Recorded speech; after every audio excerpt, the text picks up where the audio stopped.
అందరూ తెలుగుదేశం ఎమ్మెల్యేల మాట ఎంపీల మాటగా వింటోంది. మరి ఇప్పుడు వీళ్ళతో అంటకాగుతున్నట్టు అంటే ఏమవుతుంది? వాస్తవంగా ఉద్యోగులని మనం వదిలేస్తున్నాం. వాస్తవంగా ఉద్యోగులు అందరూ గొప్పగా ఓట్లేశారు మొన్నటిసారి తెలుగుదేశానికి.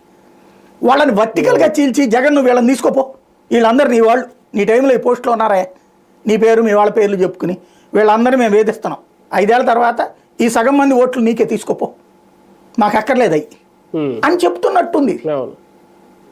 అంతే తప్పించి ఏమన్నా ప్రయోజనం ఉందే దాంట్లో? ఇంకోటి అదే అధికారులు కదా పనిచేయాల్సింది. నువ్వు చెప్పిన పని చెయ్యకపోతే అధికారిని తప్పుపట్టు. ఎందుకంటే ఏ ప్రభుత్వ అధికారులు ఉంటే అది చెప్పిన పని చేయడం అనే దాన్ని వాళ్ళు ఒక బాధ్యతగా తీసుకుంటున్నారు. యాక్చువల్గా అయితే కాన్స్టిట్యూషనల్గా వర్క్ చేయాలి. కానీ కాన్స్టిట్యూషన్ ఇప్పుడు కాన్స్టిట్యూషన్ అంటే పార్టీ కాన్స్టిట్యూషన్, ఎవడు అధికారంలో ఉంటే వాడి కాన్స్టిట్యూషనే అంతే. ఇక అట్లాంటప్పుడు అదే వాళ్ళు పాటిస్తున్నారు. అది ఏడవాల్సింది ప్రజలు. ఇదేం కర్మరా, రాజకీయ అధికారాలు ఏంటి అన్నటువంటిది ప్రజలకి అది అర్థం కావట్లా.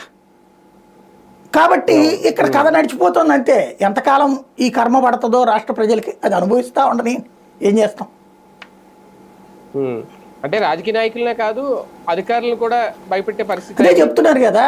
ఇక్కడ ఎవరికో మనకి ఏంటంటే ఇద్దరు కొట్టుకుంటున్నారండి, కొట్టుకుంటున్నప్పుడు ఆ ఉన్మాదాన్ని కంట్రోల్ చేయాలి లెక్క ప్రకారం.